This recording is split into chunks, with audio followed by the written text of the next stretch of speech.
Bueno, buenas tardes, buenas noches. Soy María Alejandra de la Garza. Actualmente desarrollo la función de presidente del Círculo Psicoanalítico Mexicano.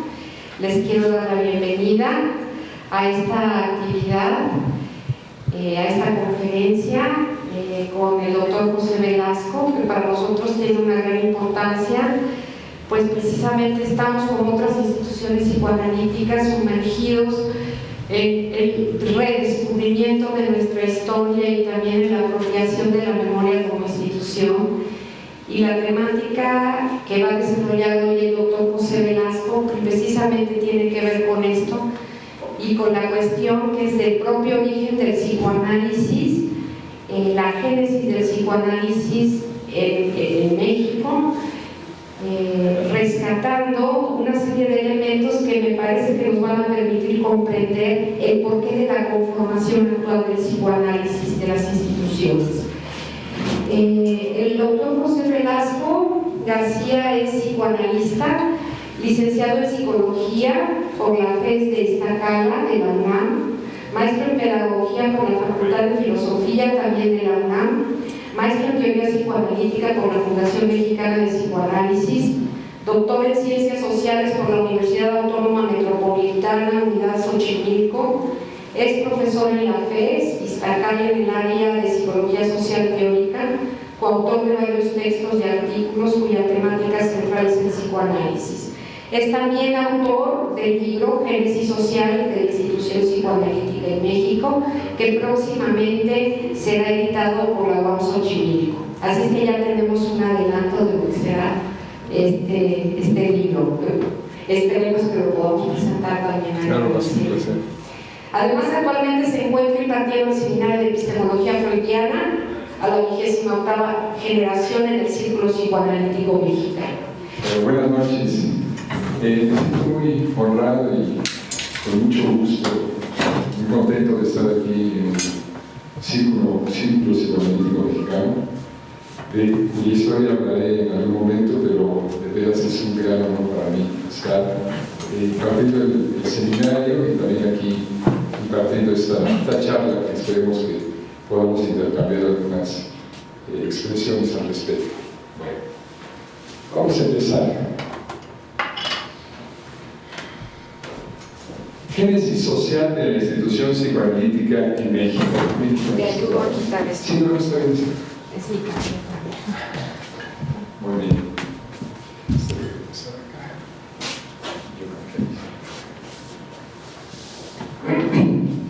La génesis social de la institución psicoanalítica de México.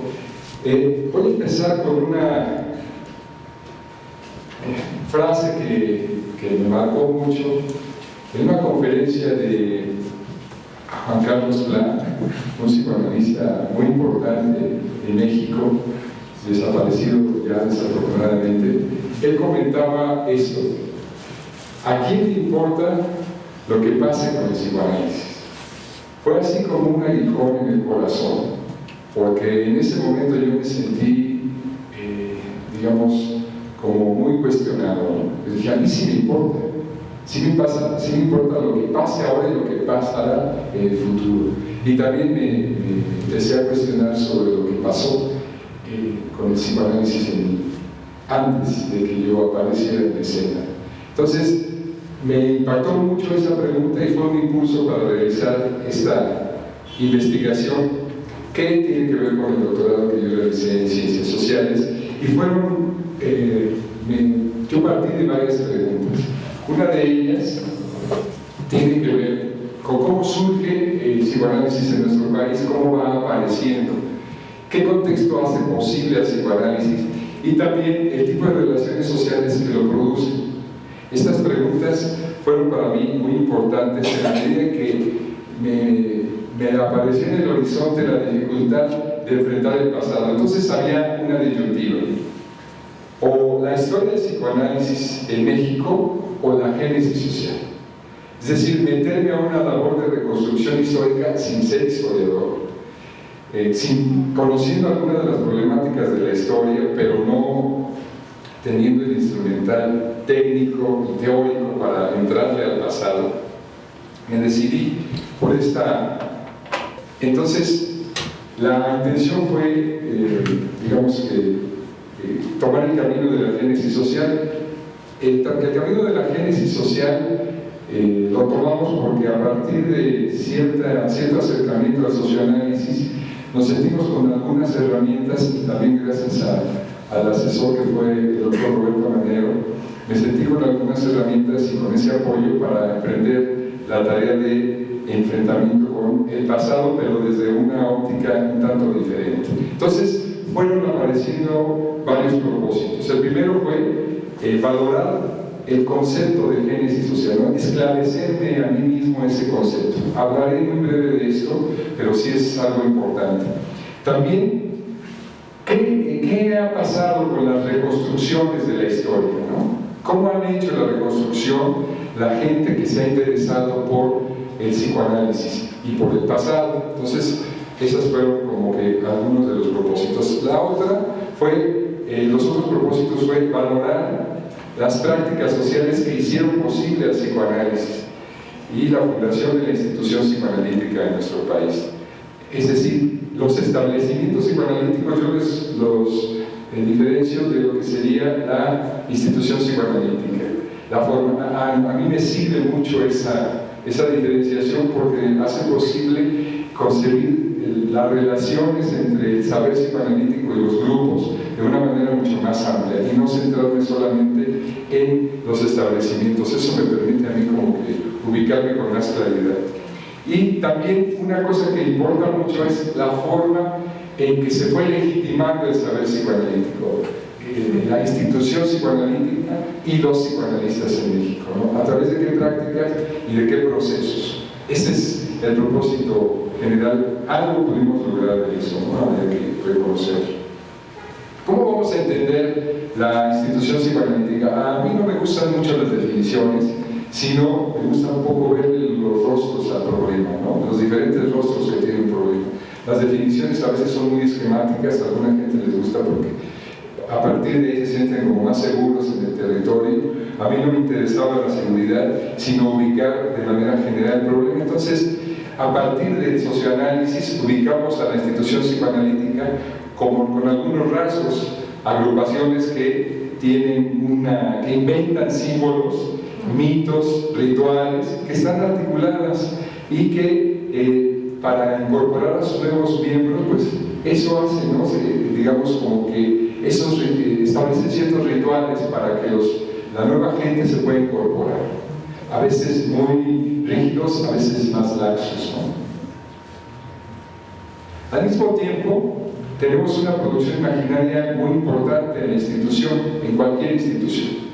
Y esto ha sido parte importante del psicoanálisis en México, ¿no? Hay como valores, ideas, creencias en torno a lo que es el psicoanálisis en México, y entonces esto va siendo asumido por los que forman parte, los grupos que forman parte de la institución psicoanalítica y por la gente que se integra, los nuevos agentes que se integran. Comprender esta producción imaginaria, recuperar la noción de institución, si se dan cuenta son cosas solidarias, ¿no? Comprendemos la institución en relación a la producción imaginaria y a los vínculos que se establecen entre los grupos. La idea de los grupos es fundamental y de los vínculos que tienen con ellos, entre ellos, pues.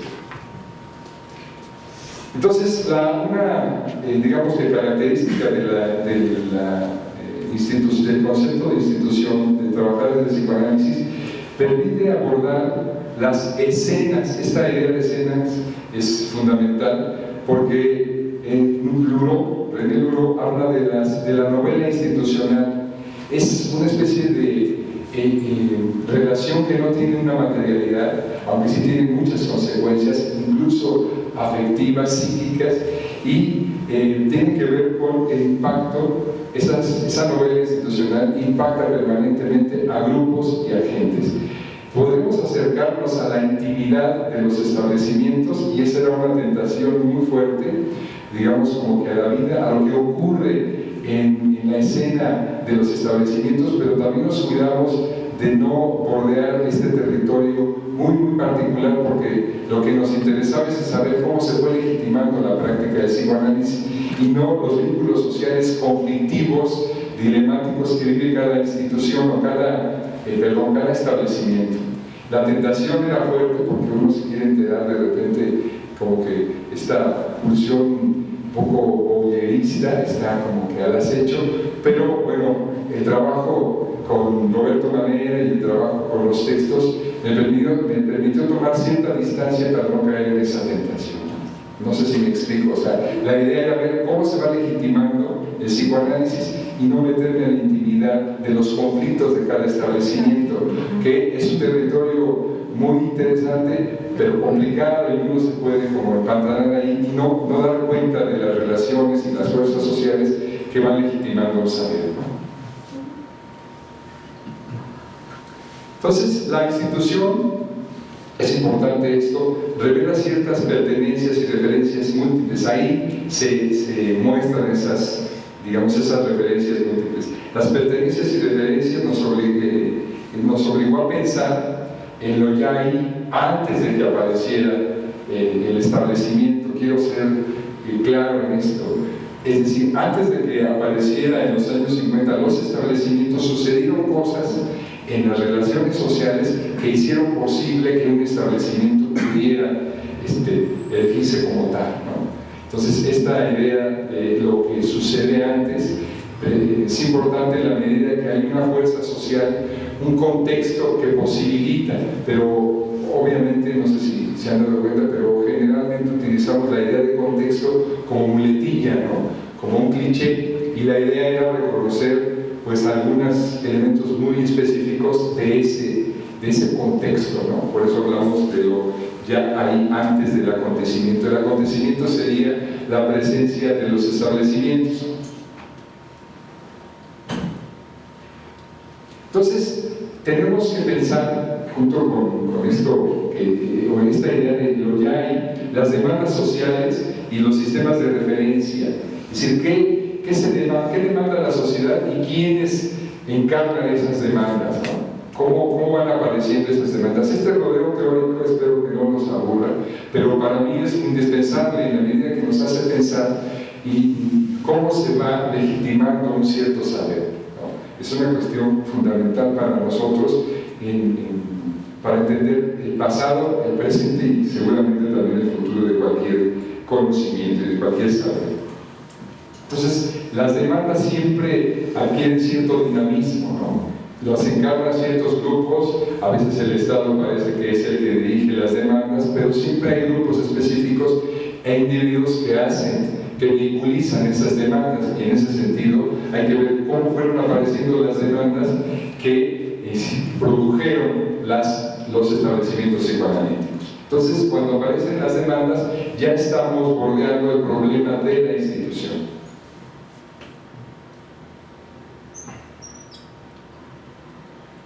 La primera tarea que nos propusimos y que aparece en el primer capítulo de del texto es el tipo de reconstrucciones que se han hecho en torno al psicoanálisis. Fue interesante porque cada vez hay más textos en torno a la historia del psicoanálisis en México, y eso nos da ciertas herramientas para analizar el tipo de historiografía, o hicimos una labor historiográfica, que quiero decir, valorar cómo se arman las historias del pasado de nuestra disciplina. A nosotros nos fue dando claridad y fue una especie como de valoración del estado del arte, de la cuestión que a nosotros nos interesaba. Una de las cosas que pudimos ver es que las historias del psicoanálisis tienen mucho que ver con los establecimientos, es decir, aquel que hace una historia se coloca en cierto encuadre institucional y desde ahí habla, privilegiando generalmente su institución, su establecimiento, ¿no? Y esto da una forma, digamos, una cronología. Hicimos mucho énfasis en que no son historiadores, o generalmente, alguno de ellos, Fernando González, sí, es una gente que se mete mucho con la historia, tiene muchos elementos para el abordaje de la historia, pero en su mayoría no lo tiene, ¿no? Entonces esto nos llamó mucho la atención. Lo que hacen es una especie de legitimación de su propio establecimiento, lo cual de ninguna manera, esto que quede claro, lo descalificamos, simplemente acotamos que es un estilo de hacer historia, ¿no? Y que hay que tenerlo muy en cuenta para que no pongamos entre paréntesis la producción del discurso que de ahí emana, ¿no? Entonces, intentan analizar las vicisitudes vividas y lo que hacen es también ver qué parámetros han legitimado a la práctica psicoanalítica y cómo se va conformando o formando un psicoanalista, ¿no? En diferentes instituciones.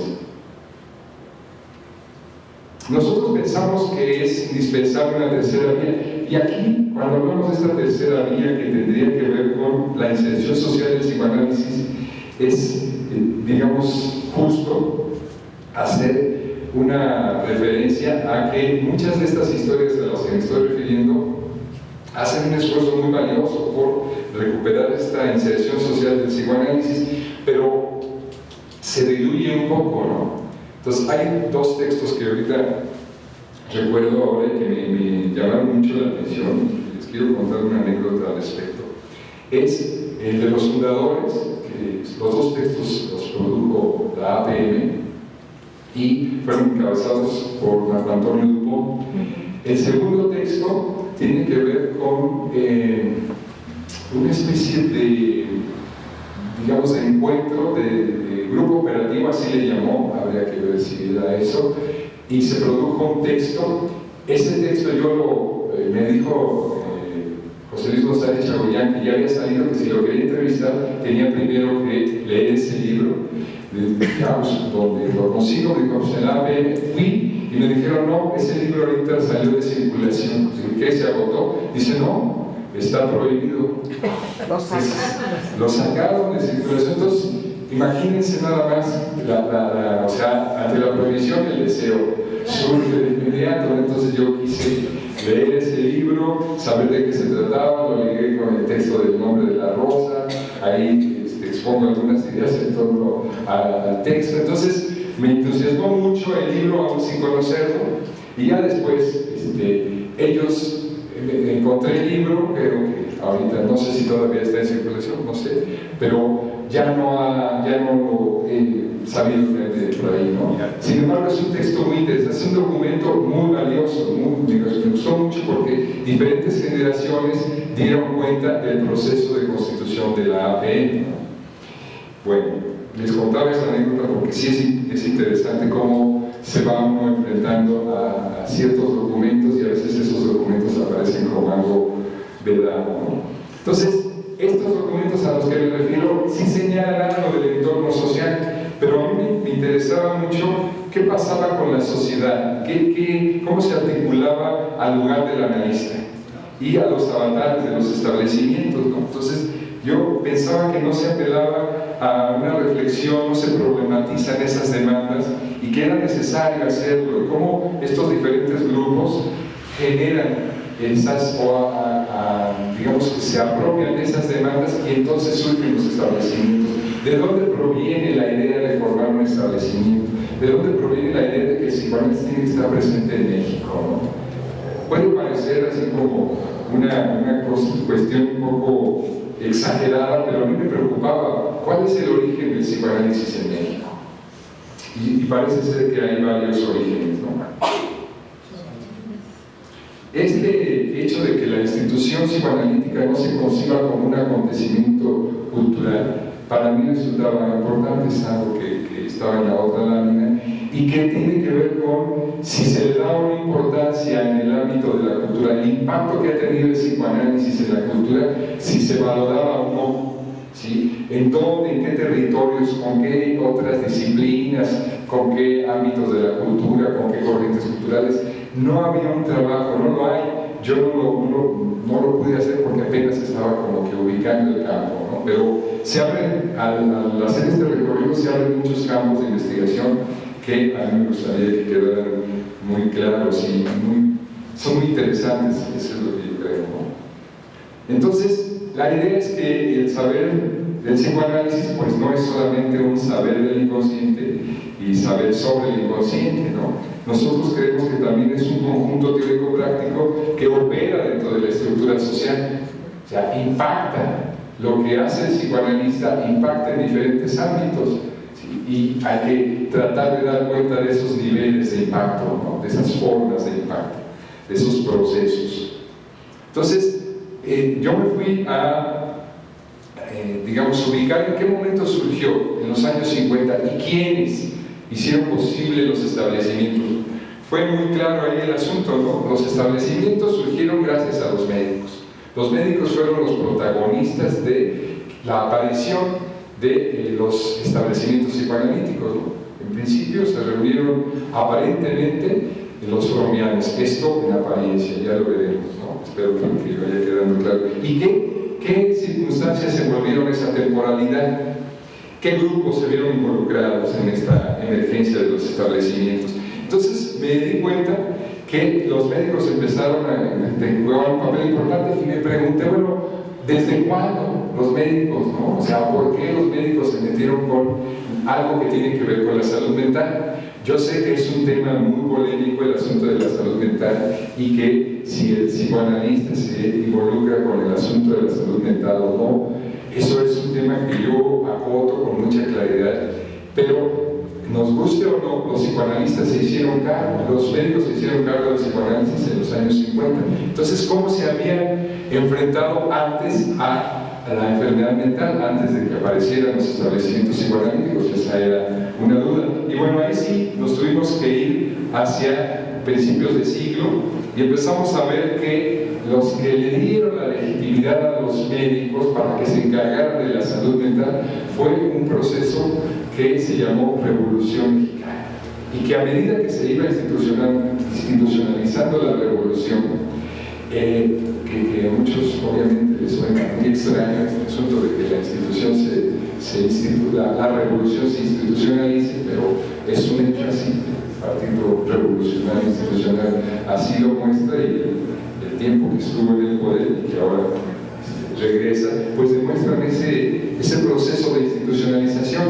Entonces ellos, los agentes de la revolución, se encargaron de darle esa consigna y ese encargo, ¿sí? Les demandaron que se hicieran responsables de la salud mental, y la forma en que se fueron haciendo responsables, digamos que en esa misma transición, ¿no? En septiembre de 1910 le dice Porfirio Díaz, ustedes se van a hacer cargo, y aquí está este gran establecimiento que es la Castañeda, y se le da esa continuidad una vez que hay esta transición, que obviamente es una transición muy complicada, muy compleja, muy dolorosa, que es la Revolución Mexicana, como proceso violento, pero ahí en la Castañeda digamos que se ilustra, es como un símbolo de que los médicos son los encargados de asumir la responsabilidad, de hacerse responsables, digamos que de resolver los grandes problemas de la salud mental. ¿Y cómo los van resolviendo, no? Pues van viendo lo visible, lo aparente, y fundamentalmente se encargan de diagnosticar. Eso es como lo importante. Es muy, vale la pena que nos demos cuenta cómo la preocupación por la palabra de los enfermos no existía en ese momento. ¿Sí? Lo fundamental era el diagnóstico, y entonces van apareciendo diagnósticos aquí, se organizan los pabellones en función del diagnóstico, y no hay, ese es como el avance de la ciencia.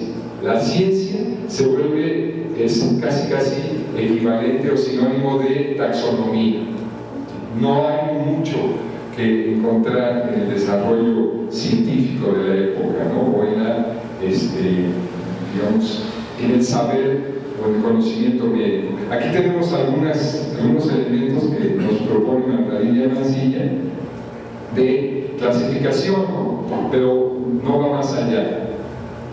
Los médicos entonces son ya el instrumento del Estado para apropiarse de la salud mental y las condiciones para desplegar su propio discurso, que tiene mucho que ver con la lógica médica, y ellos empiezan a ocupar un lugar importante. Pero hay otro grupo que surge así de manera sorprendente, ¿no? Cuando uno empieza a revisar, casi se lo encuentra uno por casualidad. Los médicos están trabajando la enfermedad. Yo tengo en texto un capítulo que se llama, un apartado que se llama La histeria sin Freud, porque empiezan a utilizar incluso algo de hipnosis.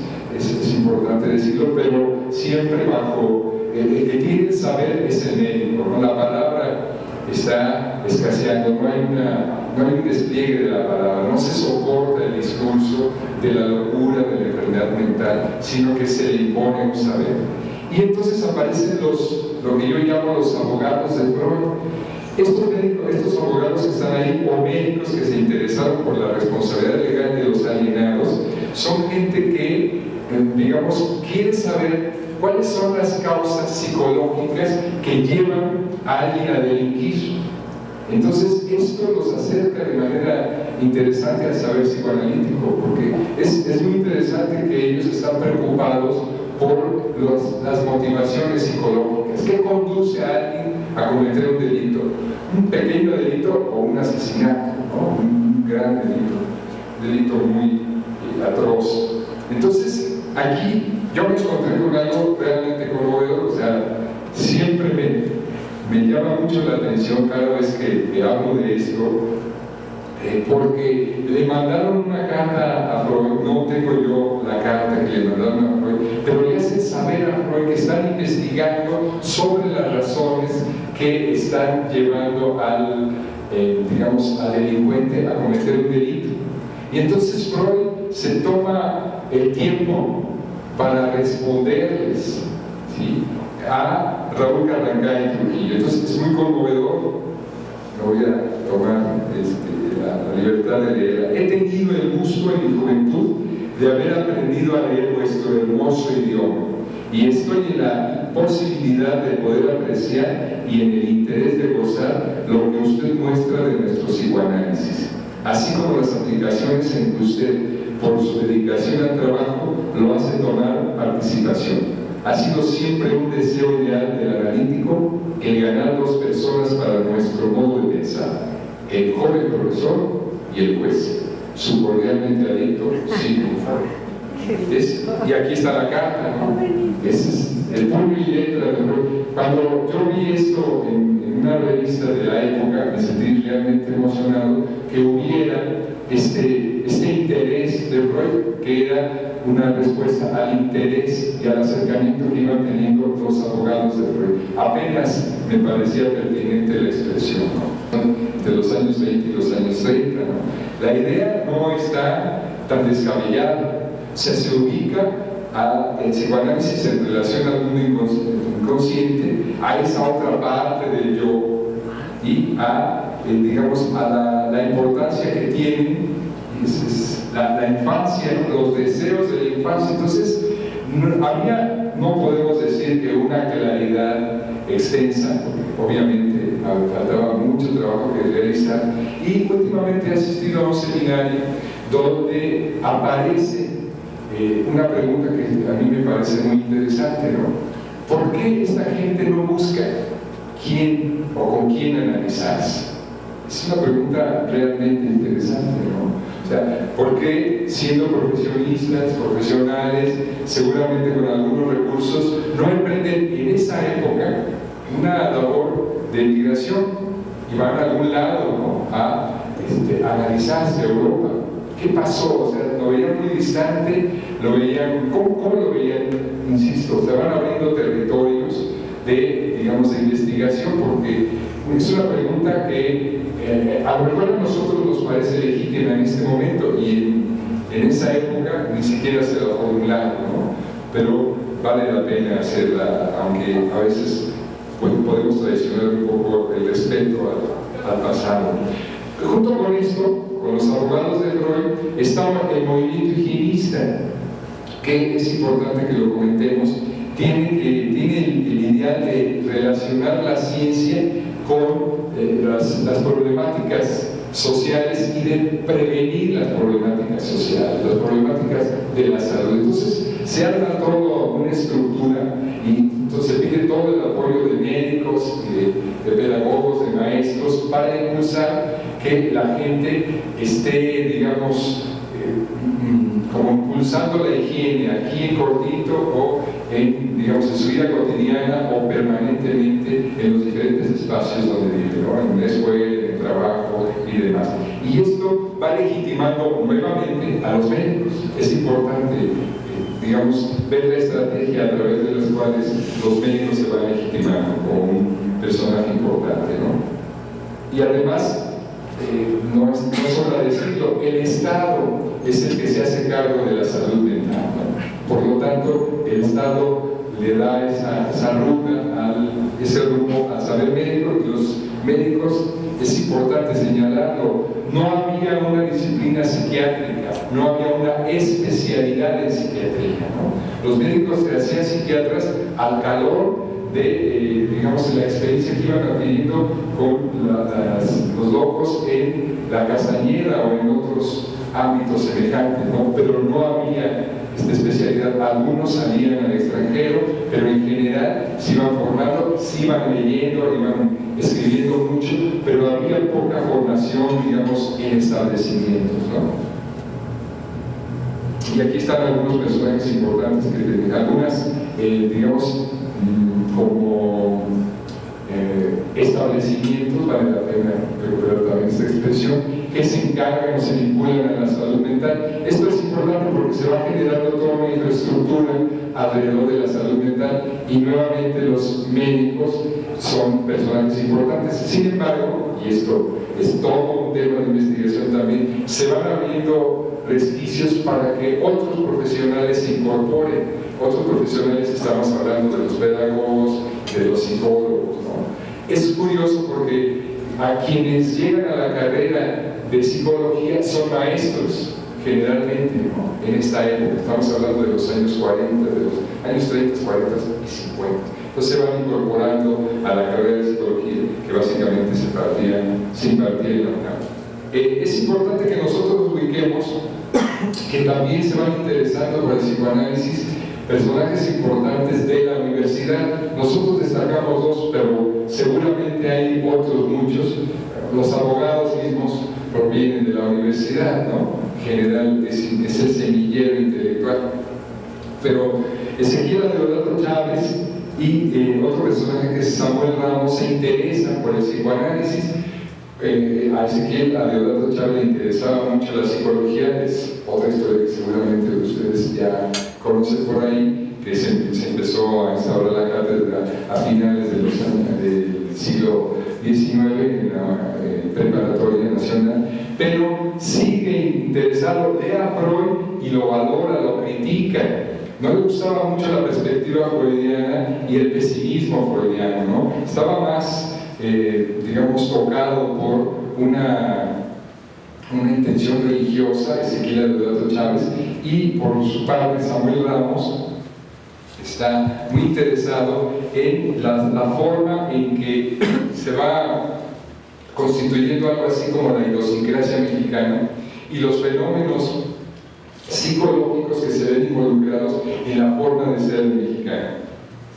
Esto es muy importante porque a partir de esta época se empieza a tomar mucha fuerza en el siglo XX la idea de encontrar como la esencia del mexicano, algo que afecta, y en esa línea se involucran muchos psicoanalistas y también muchos psicólogos. ¿Cuál es la esencia del mexicano? Es un problema teórico que se empiezan a plantear para explicar muchos de sus comportamientos, ¿no? Esa es como la idea. Es importante esto porque esta preocupación, a partir de esta preocupación se recuperan algunos elementos freudianos o algunos elementos que tienen que ver con lo que los mismos autores, en especial Samuel Ramos, llama el psicoanálisis del mexicano.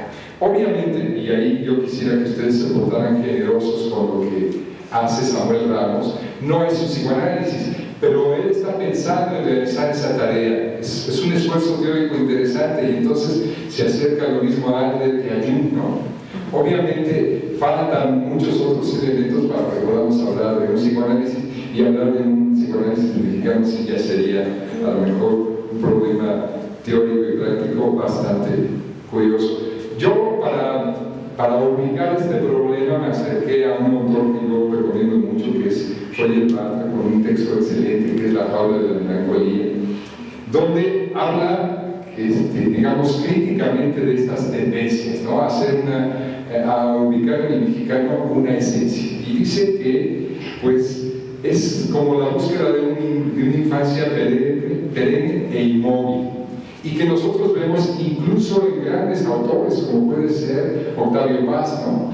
Que con toda la galanura y con toda la belleza que expone el laberinto de la soledad, pues sí nos dice cosas muy duras, ¿no? Y que además, digamos, se siente hasta, digamos, un agredido, bellamente agredido, pero al fin agredido, ¿no? Porque las cosas y el análisis que hace es bastante, yo diría, hasta cruel.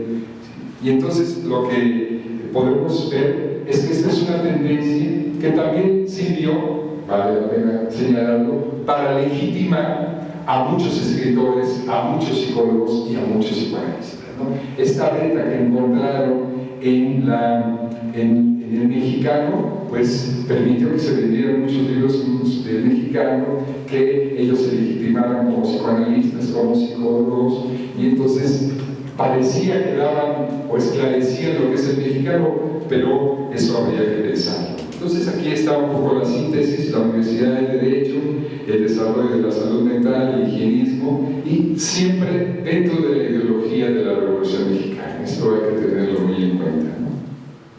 Vienen los años 40 y lo que yo llamo los fabulosos 50, porque es ahí donde surgen los establecimientos psicoanalíticos, ¿no? Y hay algunas condiciones de emergencia.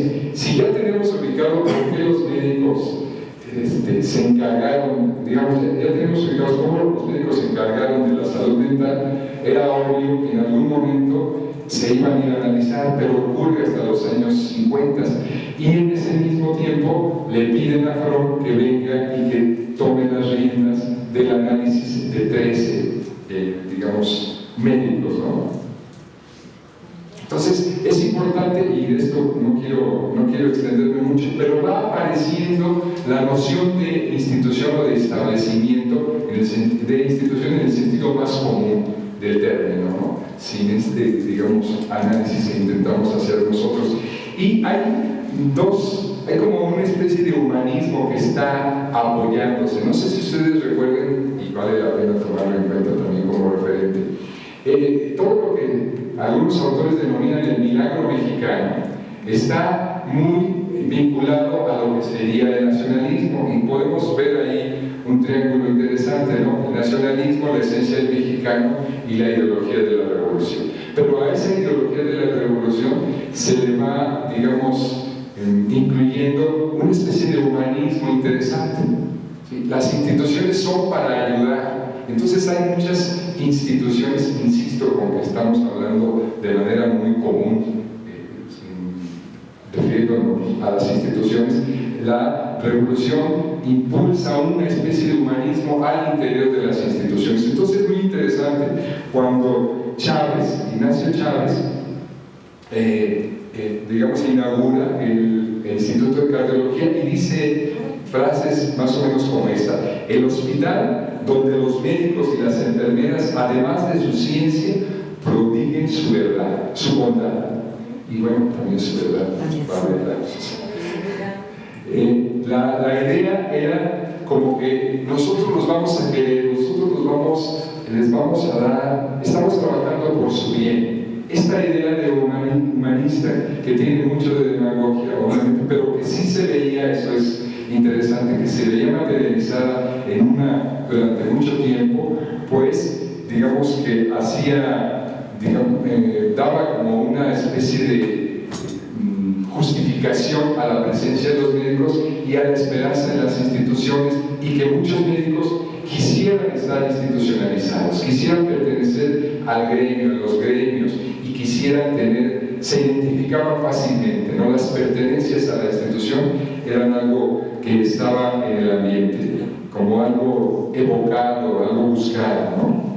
Porque estaban generalmente apoyadas por el Estado. Había una credibilidad en el Estado. A lo mejor muchos de ustedes pueden pensar que eso no era posible, pero sí, mucha gente pensaba que estudiando podía escalar la pirámide había incluso alguna teoría educativa sobre eso, porque eso sucedía, ¿no? La gente que estudiaba lograba ascender en la escala social, eso era importante, y eso gracias a las oportunidades que mucho habría el Estado, hasta cierto punto, obviamente, ¿no?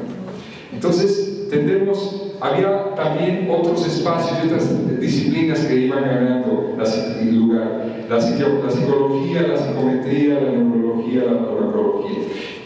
No sé si parece ser que me estoy perdiendo, pero tratamos de ser congruentes con el marco de referencia que nos impulsó a trabajar, ¿no? O sea, estamos ubicando el panorama y cómo ahí se inserta el psicoanálisis entre otros saberes, entre otros establecimientos y otras agrupaciones, a veces estableciendo afiliaciones cercanas, ¿no? Entonces, no quisiera que perdiéramos de vista esto. Por eso hablo de la psicología, la psicometría, la neurología, la farmacología.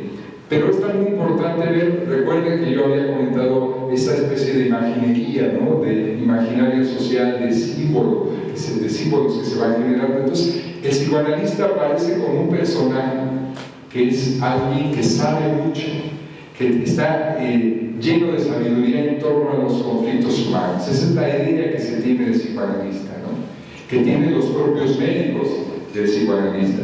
Este imaginario es muy importante porque además se ve en el horizonte el prestigio social que puede tener el propio psicoanalista, ¿sí? Y entonces vamos a decir que ahí, yo sé que es muy aventurado la expresión que voy a utilizar, pero el deseo de ser psicoanalista se va, digamos, gestando, ¿no? Por lo menos hay una identidad que en el horizonte aparece como clara. Querer ser psicoanalista es querer poseer un saber, querer tener un prestigio, que se le dé servicio a las clases poderosas. En fin, esta imagen es importante que la ubiquemos como un proceso social también, ¿no? Y aquí van apareciendo una serie de departamentos, de instancias, de establecimientos también relacionados con la salud mental. La asistencia psiquiátrica, todavía no hay una formación de psiquiatras, ¿sí? Todavía no. Toda esta que llamamos modernización de la psiquiatría o del saber médico, decimos que se da, como la expresión, como el grito de Aguilar Camín, a la sombra de la Revolución Mexicana. También las ciencias sociales tienen un desarrollo importante, el Colegio de México, el Instituto Nacional de Antropología, y pues la psiquiatría no se va a quedar al margen, ¿no? Y entonces empieza a trabajar de manera fuerte con personajes que son clásicos y que yo creo que hay que analizarlos, yo creo que hay que reivindicarlos, hay que conocerlos, porque han hecho cosas importantes y han, digamos, sostenido una práctica de la psiquiatría que yo cuando leí estos autores, créanme que la extrañaba, ¿no? Porque la psiquiatría estaba de alguna manera humanizada. Entonces aparecen personajes como Millán, Samuel Rodríguez Moreno, José de Díaz, Mariano Vázquez, Manuel Falcón, que es un personaje que muchos alcanzaron a conocer, Ramón de la Fuente, que es el papá del exrector. Y aquí es interesante porque paralelamente a este desarrollo o a esta búsqueda de desarrollo que va teniendo la psiquiatría, se va desmoronando, se va cayendo la Castañeda. O sea, en verdad hay mucha dificultad para dar cuenta de la locura, pero va apareciendo en el horizonte, y este es otro campo de investigación, perdónenme por ubicar estos campos de investigación, pero es que son preocupaciones que van apareciendo en mí y que a veces, digamos, a lo mejor es un poco apalabrar la frustración por no poderlos explorar, pero sí es importante porque la psicoterapia, o sea, se va desmoronando la Castañeda, pero va apareciendo otro territorio que es la psicoterapia. Ese territorio se va, como que le va dando codazos a la salud mental y se va instalando ese ámbito novedoso, ¿no? Que tiene que ver en otro momento con los establecimientos psicoanalíticos. Insisto en esta diferenciación que podemos establecer, que a mí me parecería muy pertinente, entre la psicoterapia y el psicoanálisis. Lo estoy nombrando como territorio de aplicación del saber del médico, ¿no? Y después sí hay una diferencia radical, que a veces no siempre está del todo clara. Bueno.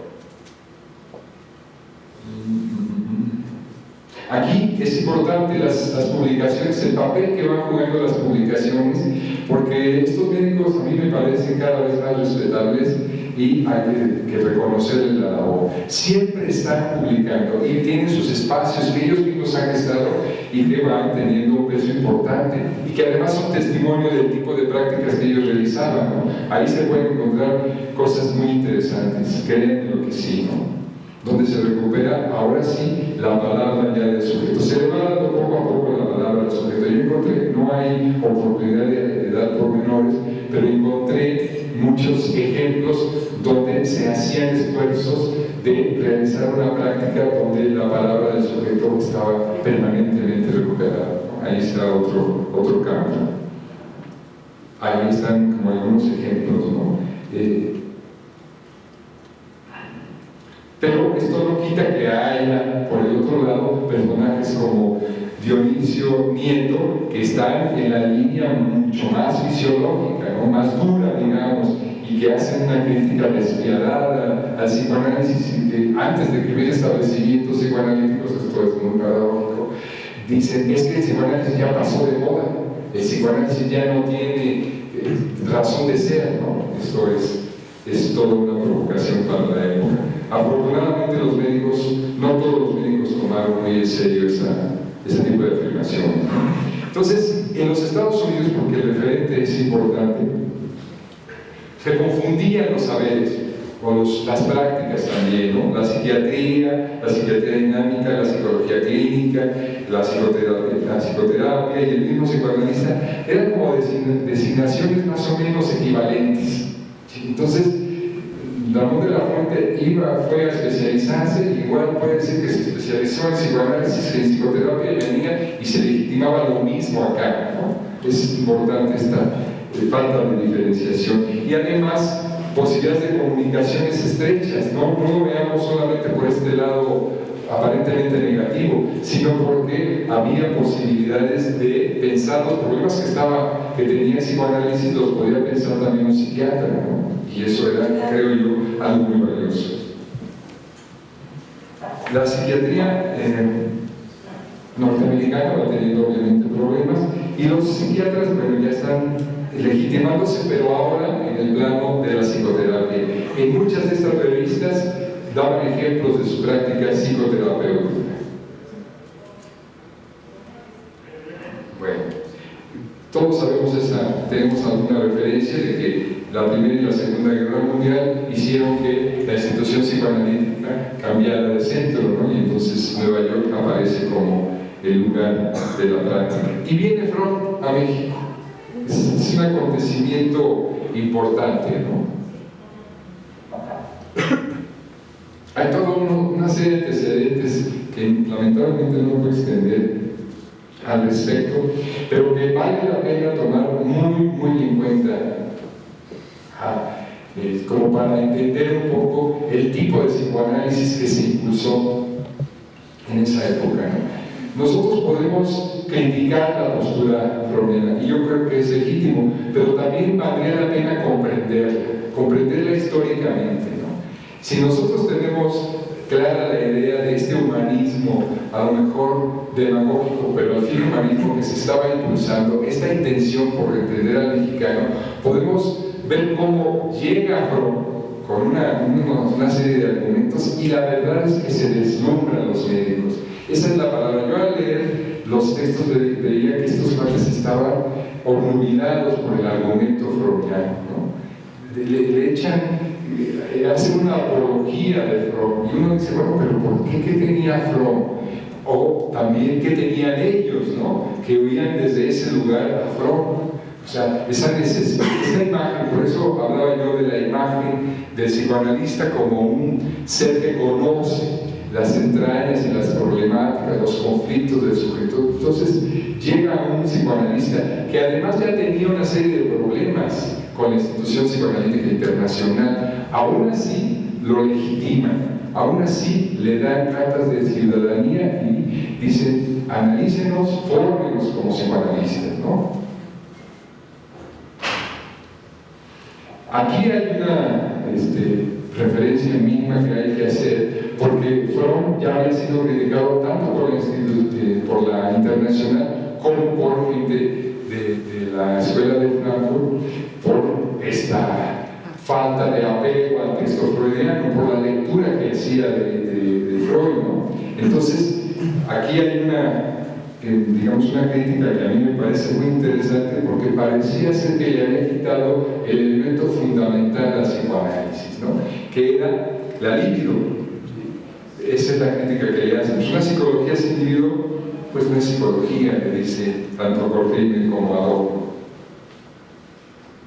Estos son algunos de los colegas, que es interesante la propuesta freudiana porque trata de vincular los fenómenos inconscientes con los fenómenos culturales, ¿no? Por eso hay toda una tendencia culturalista, revisionista, que surge en Estados Unidos y tiene su impacto y que obviamente llega a México, ¿no? Entonces solicitan a Fromm que los forme, que empiece a dar cursos, y se les denomina a todos estos psicoanalistas los 13 apóstoles, ¿no? Que es ilustrativo porque luego hay esa intimidad en la que yo no me quise meter, pero que sí era necesario explorar algo. Algunos que hacen una lectura crítica, el mismo Ramón de la Fuente toma una distancia fuerte de él, radical, y se repliega a la psiquiatría, y otras generaciones que también tienen contacto con Fromm hacen críticas muy fuertes al tipo de trabajo clínico que hacía Fromm. Eso es muy interesante. Y aquí hay algunos personajes de los que vienen, de los que trae Fromm a México, ¿no? Y bueno, vale la pena que lo tengamos en cuenta porque él, con el apoyo que le dieron los mexicanos, eso hay que tomarlo en cuenta, la universidad le dio el apoyo. Uno de los maestros renunció a su plaza y dice: aquí está mi plaza para que venga el doctor Fromm, yo le doy mi nombramiento, ¿no? Fíjense nada más el lugar que ocupaba en la subjetividad de ese médico un personaje como Fromm, ¿no? O el lugar que le da a un personaje como Fromm. Y bueno, Fromm les toma la palabra y se deja querer, ¿no? Por ellos. Es interesante la labor que hace Fromm, porque esta lógica redencionista, esta lógica humanista, hace que el psicoanálisis empiece a dialogar con otras disciplinas, ¿no? Entonces aparecen las ciencias sociales, la filosofía, el arte. Por eso yo creo que vale la pena no dejar de ser críticos, pero tampoco perdernos de la posibilidad de comprender de otra manera a estos grandes personajes, ¿no? Que yo digo grandes personajes porque sí hicieron una gran labor permanente para impulsar el saber psicoanalítico o el psicoanálisis, aunque hay quien puede decir: no, es que eso no era psicoanálisis, pero de alguna manera el psicoanálisis como, digamos, institución, en tanto generadora de imágenes, de ideas, ya podemos llamarlo así, ¿no? Bueno, aquí están los espacios donde se van consolidando los tiempos en los que la aparición ya hacia 63 del Instituto Mexicano de Psicoanálisis, pero ya se había formado la primera generación. Yo tuve oportunidad de platicar tanto como con la hija de Aramoni como con el doctor Cárdenas, Mario Cárdenas Trigo, que fue de la primera generación ya establecida y que además paralelamente hasta ese tiempo, hasta los años 50, se empezó con la especialidad en psiquiatría. Entonces corrían paralelos, eran los mismos, ¿no? Que hacían psiquiatría y al mismo tiempo hacían psicoanálisis. Era curioso el contacto que tenían ambas disciplinas, ¿no? Bueno, van apareciendo otras especialidades, otras especialidades. Y Y aquí estos personajes son importantes porque eran los docentes que iban a dar las clases, ¿no? Los didactas, digamos, de alguna manera. Dicen que, a mí me lo narraba así, que Jodorowsky iba y les daba clases, ¿no? Que también iba a Marcel Marceau a dar clases, que vino, se me escapó el nombre del centro, pero que también vino y daba cursos, ¿no? Que estaban ligando con diferentes ámbitos. Ramón Girao fue docente del instituto, entonces era algo interesante para la época, ¿no? Y seguía la problemática del mexicano. Esto que ven ustedes abajo a su derecha se llama sociopsicoanálisis del campesino mexicano. Fromm sabía que eso era un elemento que legitimaba el saber psicoanalítico y él no se quería quedar al margen, ¿no?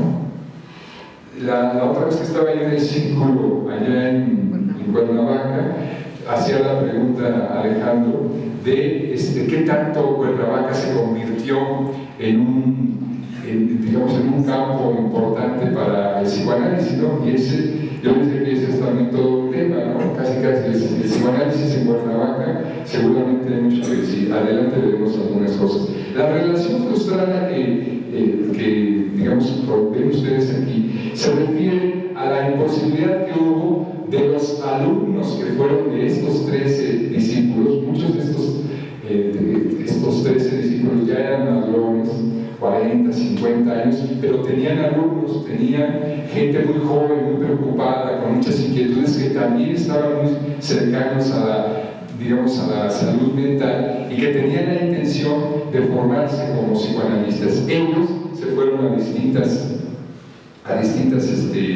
distintos países, especialmente a Argentina, y aquí tenemos, ¿no?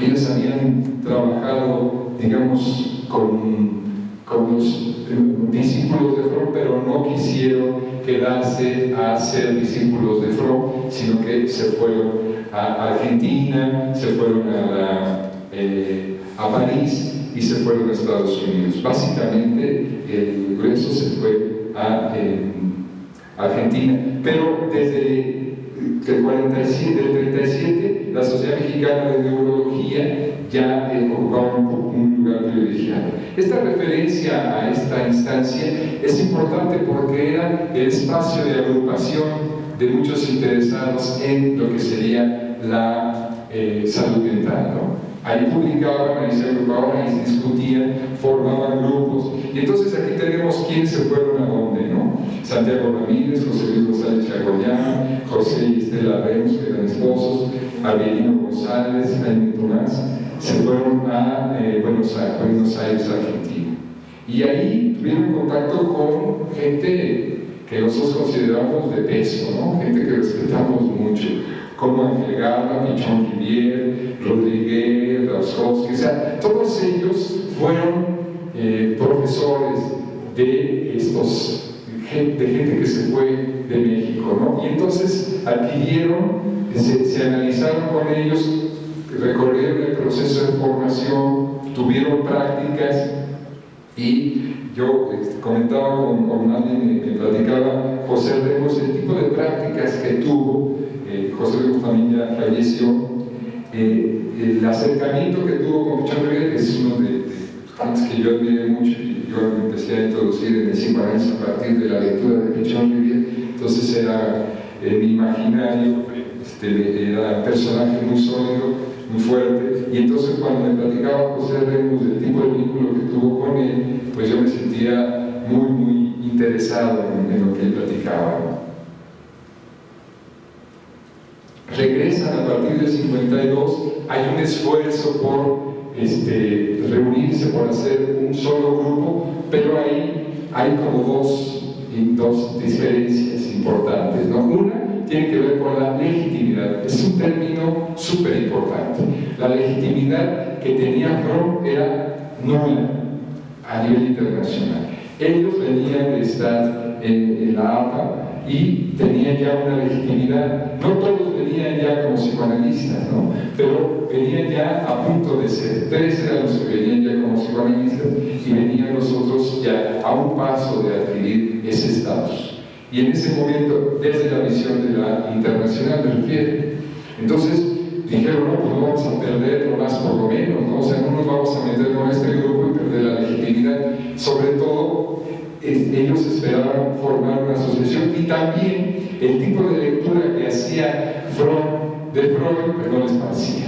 Era la época, ellos venían muy en la línea kleiniana, ¿no? Y entonces había cierta influencia de la psicología del yo, pero en general no veían con acercamiento teórico a Freud, porque Freud, y eso hay que decirlo, había generado toda una serie de especulaciones o teorizaciones, como ustedes quieren llamarlas, en torno a lo que es el psicoanálisis, en torno a lo que es el inconsciente y el sujeto.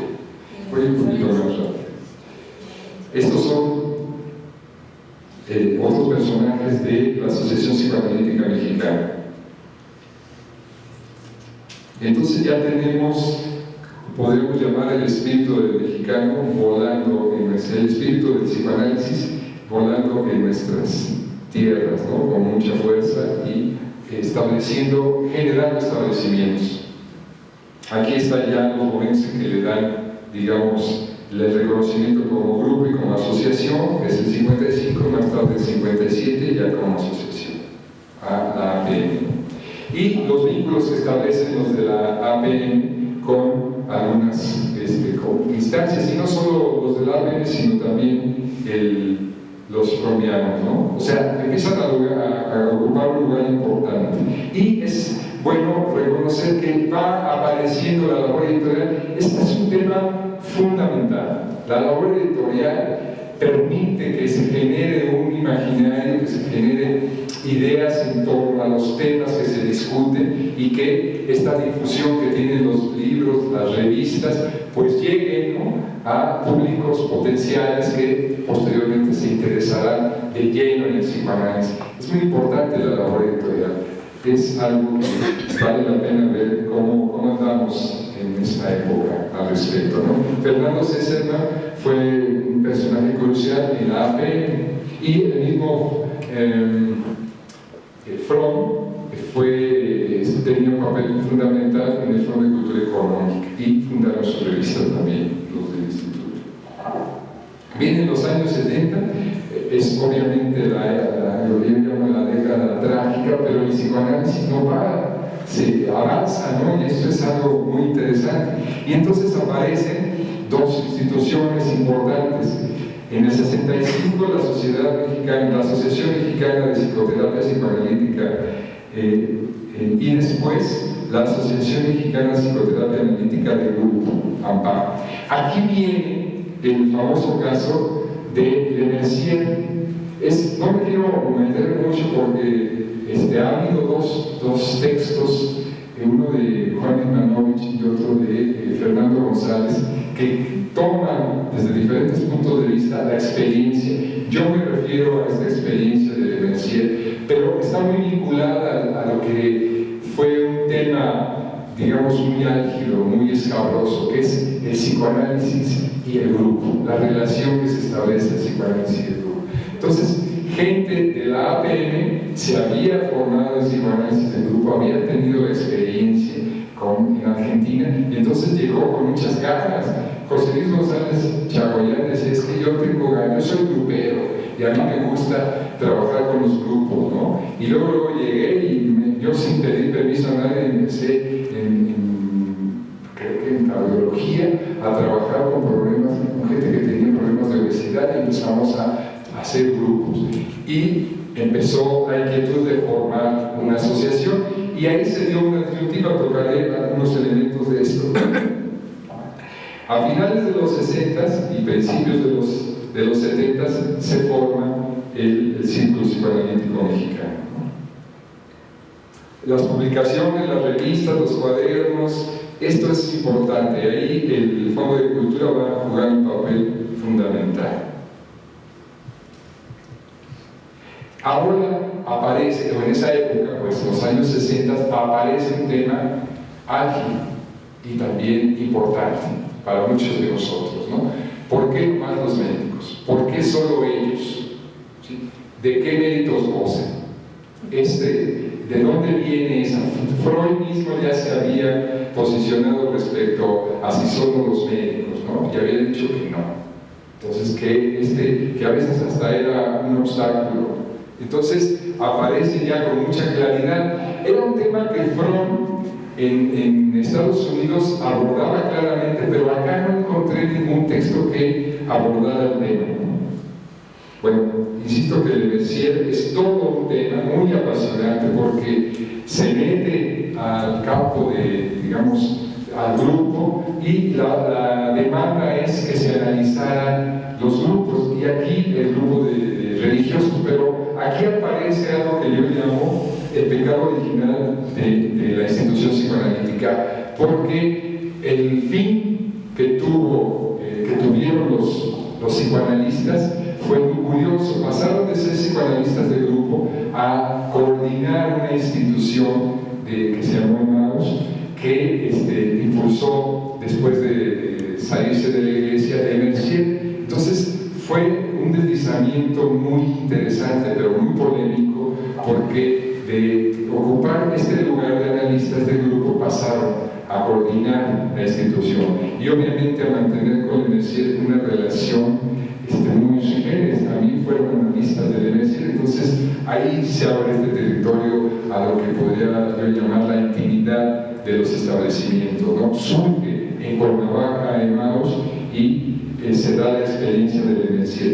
Y Le Mercier, el caso más al Vaticano, y yo recomiendo mucho la lectura del texto de Fernando González, porque hay mucha claridad al respecto, y también la de Manovich, porque él se mete a analizar casi los expedientes, analiza las sesiones que se llevaron a cabo por Frida y bueno, era la época de Benedicto Temprano, era la época cleniana, ¿no?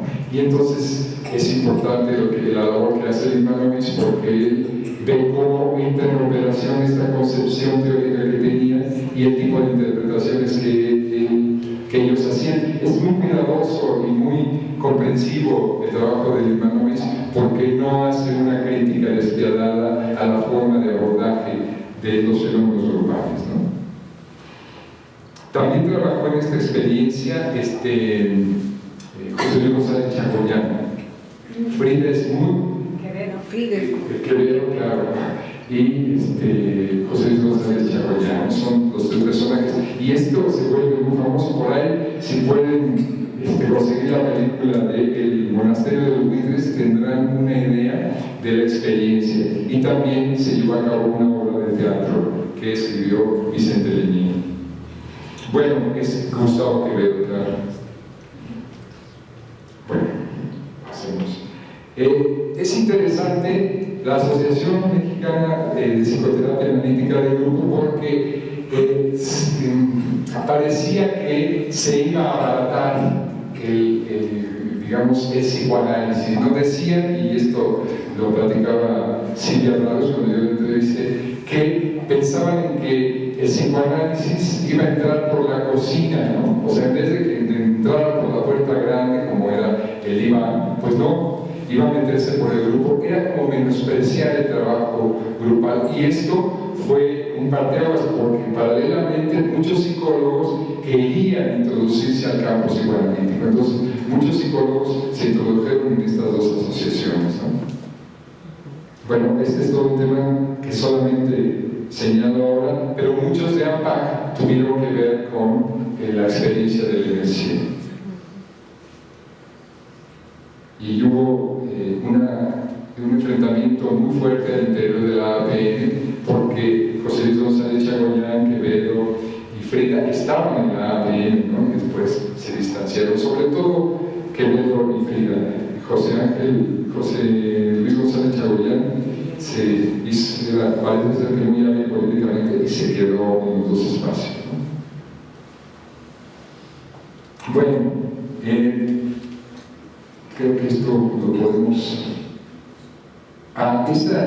la inconformidad, la Asociación Psicoanalítica Mexicana de Psicoterapia Psicoanalítica, Asociación Mexicana de Psicoterapia Psicoanalítica, Esto se denominó a esta agrupación, se le denominó a las mujeres de esta agrupación porque es interesante. Aquí las mujeres ocuparon un lugar fundamental. Es interesante ver cómo los psicólogos y las mujeres se van posicionando en el campo psicoanalítico. No sé si se habían dado cuenta, pero hasta esa fecha las mujeres estaban como excluidas del campo, ¿no? Los hombres eran los protagonistas, los médicos, y de repente aparece por ahí Estela Remos, que es bióloga, y pues porque parece que como que tiene mucho que ver que sea esposa de uno de los psicoanalistas, pero en realidad las mujeres ya habían estado rondando la institución psicoanalítica, ¿no? Y se les llamó a la gente que impulsó esta asociación las viudas de Freud.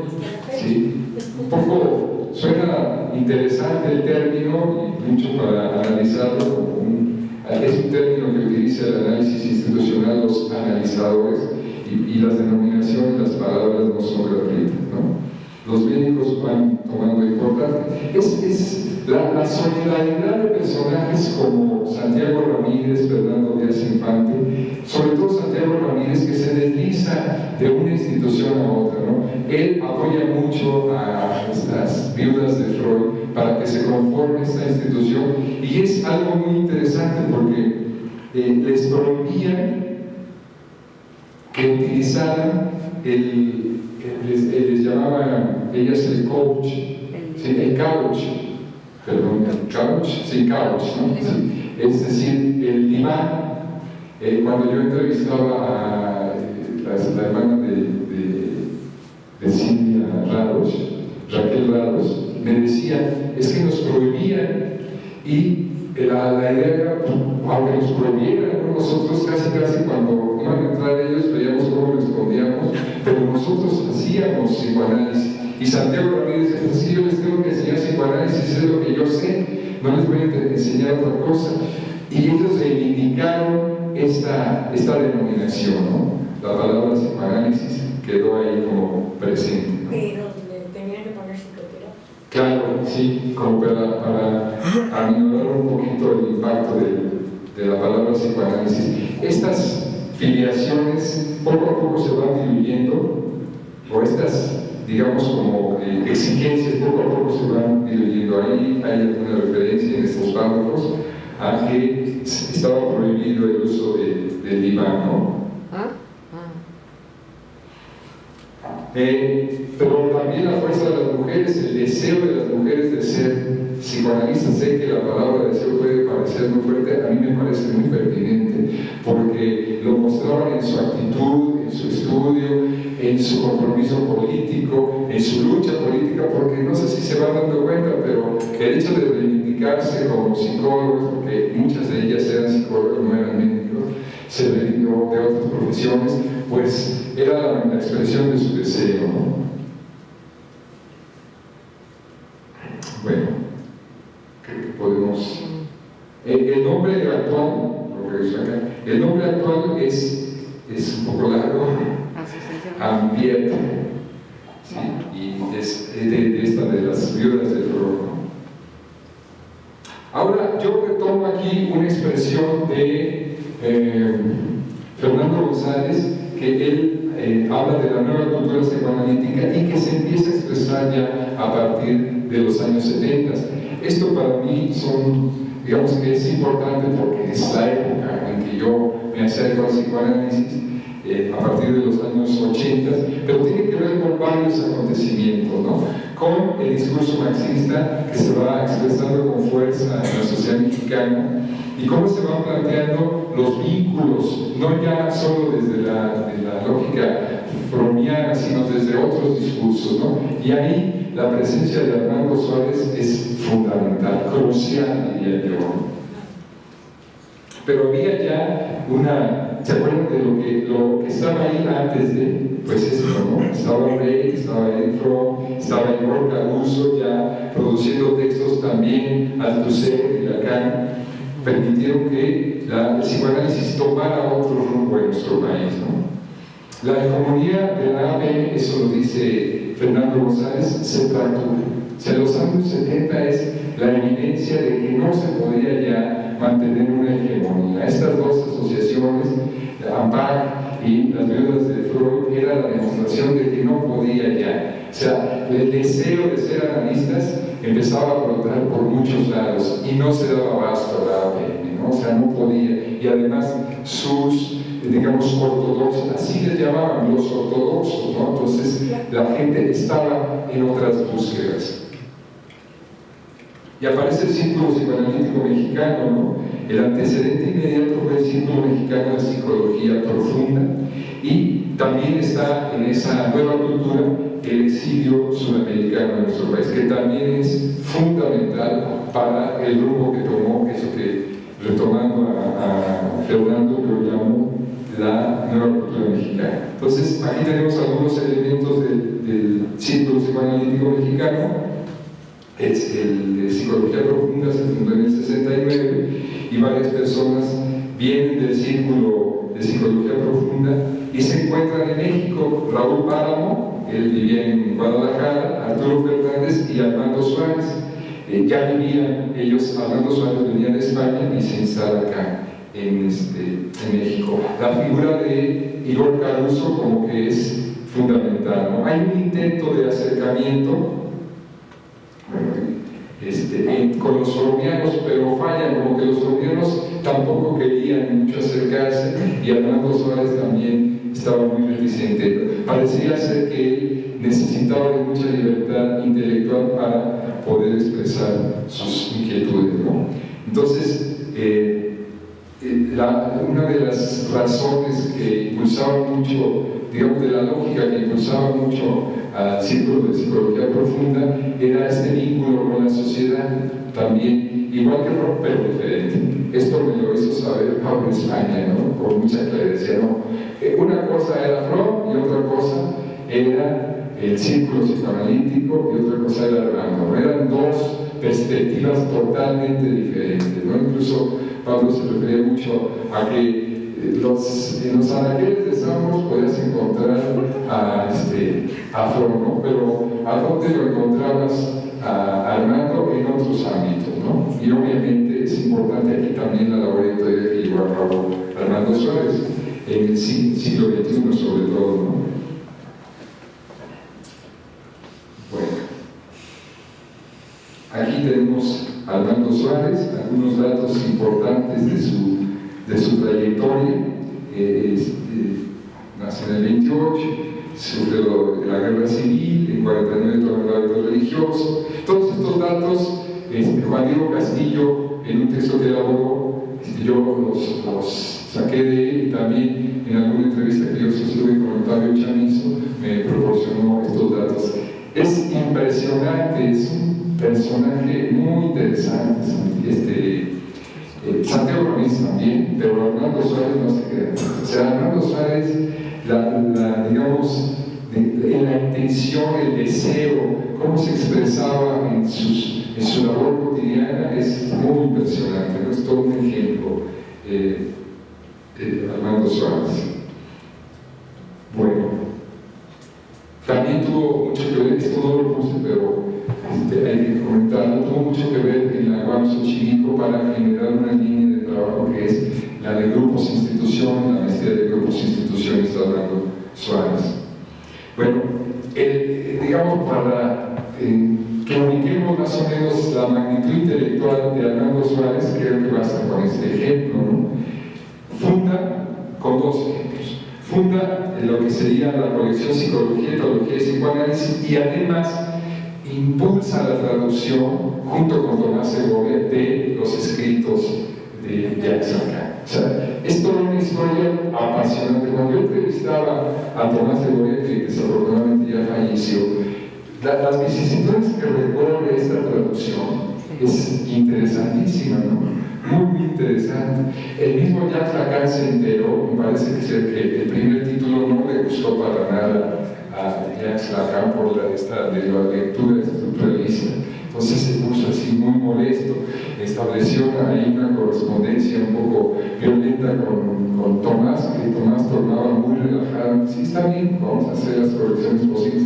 Entonces la asesoría de Armando Suárez se hizo más incisiva. Entonces hicieron una labor impresionante. Es interesante también ver que después se ha cuestionado esta traducción, pero yo creo que hay que reconocer el impulso que se le dio, no solo en México, sino en América Latina. La traducción de los escritos fue un hallazgo teórico, creo yo, ¿no? Un hallazgo importante para el desarrollo del psicoanálisis en México y en América Latina. Bueno, yo creo que nos vamos acercando hacia el final. Y nada más quisiera hacer algunas referencias a lo que sería, pero aquí hay algunas relaciones acerca de la conformación tanto del círculo como de otras asociaciones.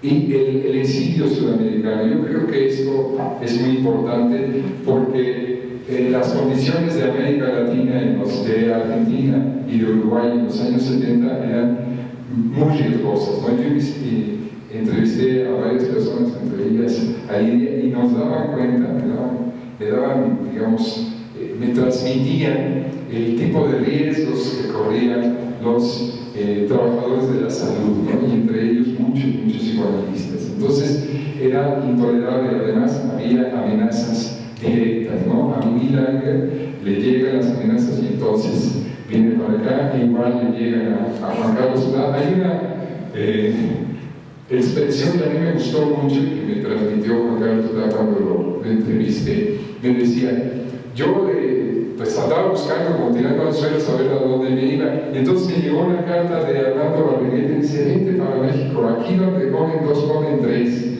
Y entonces le dije, pues vámonos a México, ¿no? Y la hospitalidad con la que se recibieron a los sureños, fue para todos, en toda la gente que yo entrevisté, se mostraba ese agradecimiento, ¿no? Y es algo que a mí como mexicano me conmovió mucho, ¿no? Porque hay un agradecimiento, bueno, yo lo siento así, recíproco, porque nos vinieron digamos, a apoyar mucho en la formación psicoanalítica, formaron parte de esa nueva cultura. ¿Por qué? Porque abrieron nuevos espacios, porque generaron una nueva forma de ver el psicoanálisis, porque entonces la institución se coló por otros lados, se instituyeron nuevas formas de acercamiento al psicoanálisis.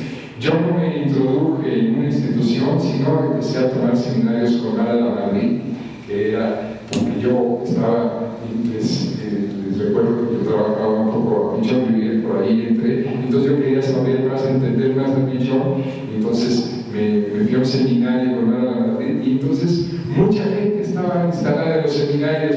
Ya estamos hablando de los años 80, 83, fue cuando yo empezaba a acudir a estos seminarios, pero ya había habido un recorrido muy fuerte, muy extenso y muy sólido, mucha producción. Además, la presencia de Lacan se vino a hacer mucho más sólida, mucho más polémica también, hay que decirlo, con esta migración y este exilio argentino, ¿no? Bueno, yo creo que ahí me